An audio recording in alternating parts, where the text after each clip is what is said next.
Hey guys, I'm here doing a video that I have wanted to do for you guys for a while. I'm very excited about this video, and hopefully you guys will be too once you learn how to make your own nail art molds. That's right, you don't need to buy any more of these here unless you absolutely like the designs, because I actually have quite a few that I actually like. But these little rubbery molds here, see how they're flexy? And you put the acrylic in there and you can kind of squish them onto your nails. These are great for that, and I absolutely love them. But I wanted to try and make my own because I do have so many little acrylic pieces that I actually love, and I would love, or resin pieces rather, that I would love to make into my own polymer clay designs or acrylic. I wanted a versatile material that I could put acrylic in and know that it wasn't going to ruin the mold. And I didn't want to have to spend $40 on the amazing mold putty. So I have finally figured it out. And yay me. So let's get started. I'm going to show you exactly how to make your own molds, what I've done, how they come out when they're finished, and all of that. So I went to Home Depot, my all-time favorite store for everything. I basically, much like my husband, I live in Home Depot. So I went in there and I found this. It is clear silicone. All right. It comes in a tube like this. It's not very big. It's 2.8 ounces. This was $1.97. Okay. So in my Home Depot, I don't know, it might be more expensive in yours or less expensive. I'm not really sure. But I picked up 2 tubes of this and I went home on a mission. This silicone, when I opened it and I squirted a little bit onto a piece of wax paper and I let it dry overnight, it is rubbery. It comes out perfectly, and I absolutely love it. So I thought, well, how can I get this to be touchable and manageable without getting all sticky, because it's like a paste that comes out of here. In fact, I'll get my open one so I can show you. I have all my things all over the place. So this one here is open and I've used most of it, but if you see here, it's kind of like see if I can focus. See, it's kind of like a clear, goopy, very sticky gel. I wanted to be able to touch this and manipulate it without getting it all stuck to me and sticking to my things that I wanted to actually turn into a mold, right? So I thought, well, cornstarch. Cornstarch makes everything nice and smooth, and I thought, well, let me try and work it into the clay, or the silicone rather, and see if I can turn it into something that was touchable. So what I did was I took one of these little containers from the dollar store and I put these cornstarch in there. It's just cornstarch, just plain white cornstarch. I squeezed a little pile of silicone in there. I used ice cream sickle stick, and I just kept mixing it around and playing with it. And then eventually I spilled it out onto my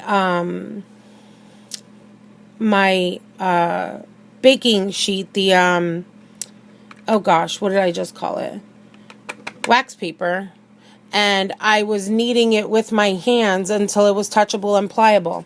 Once it was pliable and touchable, I took out a few of my pieces here that I really didn't care too much about. So in case it stuck to it, I wasn't really worried about it. So I took one of these to start with and I squished it into it, and it actually did not stick to the mold.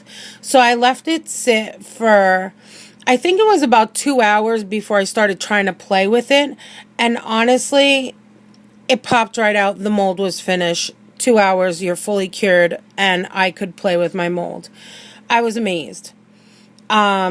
And I thought, wow, the possibilities are truly endless. So I went and I created more and more. I have this disc here, which is which I call my Christmas or winter disc. It has snowflakes, a pair of mittens, a snowman, the Christmas bells, a Christmas tree. So whenever I want to make nail art that is wintry, I use this mold, and you can see it is flexible. So you can actually put your acrylic in there, lay your acrylic in there, let it set up really hard, and then flex it and pop them right out. These are some acrylic that I made from that mold. The detail is really good. Some of them you can see you get bubbles up in the top area, but you know, you can work that out as you go on. This is a flip-flop I made because I have a summer disc. A cupcake. Oops. A cupcake. These are some bows that I've made. And they really do come out good, and they are hard. This one is actually, this mold here is a little 3D Hello Kitty. And I actually created this one here with it and hand painted her. So it did come out really, really cute. I'm happy with my molds. They work for what I want. I can also use polymer clay in here, like this one here is actually a polymer clay one. Pop them out, clean them up, and bake them. Alright, so I have a large chunky Hello Kitty, right? And then I have this one, which is the skull, a diamond, that's actually a spike, a flower. I have this one here, which is that Hello Kitty that was my very first try, and it came out perfectly. And this one is the lips, the Coco Chanel, the bow. And that's also another, it's actually a Louis Vuitton, I think, little thing. But you can use any of these here, and you can make your mold as big or as small as you want it. Remember, a little bit goes a really long way. These little metal ones are perfect for lining up in a row like this. So you can have a whole Hello Kitty row, and they really are just flexible, you know, things. So when you make your mold, when you finish making your clay, you want to press your artifact, whatever you're going to be using, all right, into it. And then what I found was best is I'll lay it flat on a flat surface and kind of press the stuff around it so that the back, you're sure, is flat, and it will lay flat on your nail or flat wherever you want it. You want to make the mold around the piece is what I'm saying, basically. It works out best that way if you mold it flat on a surface. Otherwise, what happened was, when you try and just eye it up and you push this into here and you're kind of pushing and pushing and pushing, the clay underneath it is moving. So sometimes when you pop it out, it will be it could be very, very thin on this side and very, very thick on this side, depending on how you pushed it into the clay. If you really want it to get to be even, you basically want to flatten it down this way onto a flat surface. This one here is one of the most precious little teeny tiny snowflakes that I made. How cute is that? It is so teeny tiny and delicate. I absolutely love it. That mold is somewhere else at the moment. I don't have it right here, but I've made molds out of those. I've made flower molds, these little flower-like things here. Sorry, everything gets blurry after a second or two. And you can use any of these things here. Okay, so I'll have like, I have these little spikes here that I can use.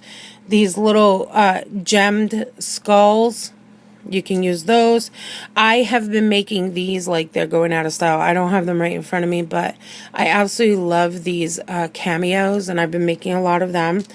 I went into Michael's and I found some of these little snowmen, and I made a mold out of those. That is right here. He's a little 3D snowman, and he comes out really, really cool. Honestly, the silicone is $2, maybe $3, depending on where you get it. I saw it, I believe, in Walmart. You can probably get this. I think it was $3 or something like that. But you can make so many molds out of one tube. It's not even funny. So this and $1 for cornstarch. Really, you can't beat it. I hope that this has helped a lot of you guys. You know, in making your own molds. I had been making these and actually selling them if somebody wanted a mold that they couldn't find somewhere. Like I had one woman order the Coco Chanel logo, so I made that for her. If you guys want any of the molds from any of the pieces that you see here that I have, because I have like literally, I can't even begin to explain. I have, let me show you. I have these cases here, these big heavy cases. I have like 14 of these full of different nail art resin pieces. So whatever logo or whatever you want, I probably have it and can send them to you. Just let me know what you want. But I was really excited to do this today. I definitely wanted to put aside the time to do it. You can actually use pink acrylic too. This is actually pink acrylic. You can use any color acrylic, really. I think I actually used a bright, a bright yellow for this Hello Kitty. So you can use any color acrylic you want.